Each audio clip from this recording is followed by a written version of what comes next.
Welcome back to Only Talk Sports. So we talk sports every single day, or at least we try to. I'm Roach Jeffrey. Subscribe to the channel if you like sports content. Hit that notification bell so you never miss another video. Now, the Week 6 XFL games in 2023 are this week, and I'm going to go over every single game and preview and predict who I think will win each XFL game. Now, you look overall at these Week 6 games, there's actually a lot of intriguing matchups this week. The XFL has had a pretty solid start to the season. You can definitely tell which teams are starting to gain some separation, which teams are better, and which teams are toward the bottom of the league. But our first game on deck is the Seattle Sea Dragons traveling on the road to the Orlando Guardians. Now, this should be an interesting matchup because the Seattle Sea Dragons are coming off a game where they just knocked off the previously undefeated Houston Roughnecks. That was an insane game. Seattle won that game on their own field. Huge win for the Sea Dragons to get over 500. And Seattle, they've been actually a team that's been improving as the season's gone along. They started the year 0-2, but they're on a 3-game winning streak. Ben DiNucci's playing really solid at quarterback. He is a little turnover prone. Sometimes he fumbles. Sometimes he throws interceptions too often. But overall, he has thrown for over 1,000 yards, and he has been one of the better quarterbacks in the XFL this season. Josh Gordon's a great wide receiver as well, and the Seattle Sea Dragons defense is pretty solid. And Orlando's a team that has a lot of chaos. They're really struggling on the defensive end. Orlando actually played one of their best offensive games of the season last week against the Vegas Vipers, losing that game 35-32. Orlando's really struggling on offense this season, but they did score 32 points against Vegas last week. And Quentin Dormady, he was the starting quarterback last week. Obviously, he's infamously known as the guy that almost got kicked off the team because a lot of people said that he spilled the team's playbook. We don't really know for sure if that's true or not. But also, Orlando's had Paxton Lynch at quarterback, and they've had DeAndre Francois. So overall, Orlando's really struggle with consistency right now at the quarterback position and all over the field. They have good receivers in Cody Latimer and Charleston Rambo, and it does spell some confidence in Orlando in the fact that they almost beat Vegas and they put up 32 points, but they still gave up 35 points. Their defense is really struggling, and I do think even though Seattle's going to have to go on the road at Orlando, I think the Sea Dragons will pull out this one 28-17. I think Ben DiNucci will have a really solid game, have a lot of good passes to Josh Gordon. And I think that the Seattle Sea Dragons will get their 4th win of the season over the still winless Orlando Guardians. Now, the next game, you have the St. Louis Battlehawks traveling on the road to the Vegas Vipers. This is another great game as well because Vegas just got their first win of the season over Orlando, and this might give the Vipers confidence to be able to get this win as well. St. Louis is coming off another tough loss to the DC Defenders. The Battlehawks are 3-2 right now, and their only 2 losses are to the DC Defenders. And you look at A.J. McCarron. He was a former NFL quarterback. He has had a solid season so far. He's been playing well for the Battlehawks. He hasn't turned the ball over too much, and he has been clutch in the 4th quarter where he's had a lot of success, except in the games against the DC Defenders. In Vegas, Louis Perez has been the quarterback for the most part for the Vegas Vipers this season. He's played well. Obviously, he has had some struggles, and he got benched for a time. But now that Louis Perez is back as the starting quarterback, he has been playing a little bit better, and Vegas was able to beat Orlando. But Vegas really does struggle on defense as well. And plus, this game's at Vegas,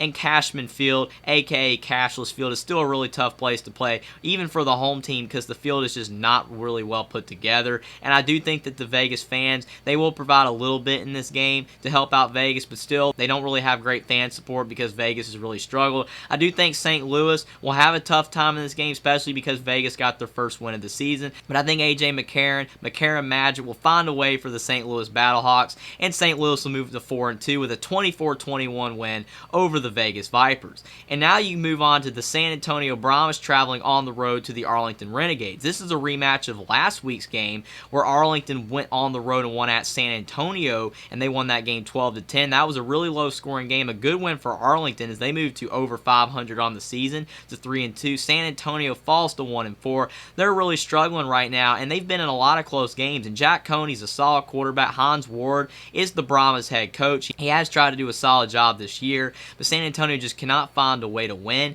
And I do think playing against Arlington last week and losing on their own field will definitely give the Brahmas a chance to get some revenge going on the road against Arlington. They'll definitely want to get the win this time around. I think they're going to play really hard in this game, and I think you look at Jack Cohn. He is a solid quarterback. He has not had the best season of all the XFL quarterbacks in the 2023 season, but he's still trying. He hasn't turned the ball over too much, and I do think they will want to get the revenge factor on the Arlington Renegades, the team they lost to last week. But Arlington, they've been finding ways to win. I don't think they're one of the better teams in the XFL, even though they're 3-2. because their wins so far this season are over San Antonio by 2. They also beat the winless Orlando Guardians only by 1 point, and they also beat the Vegas Vipers in the first week of the season only by 4 points, and that was because Luis Perez threw 2 pick sixes. So I do think Arlington's a solid team, but they might not be as good as some of the other teams that are above 500 due to the fact of the teams they have beaten and how they played in those games. But Kyle Sloter, he has replaced Drew Plitt as the starting quarterback. Kyle Sloter,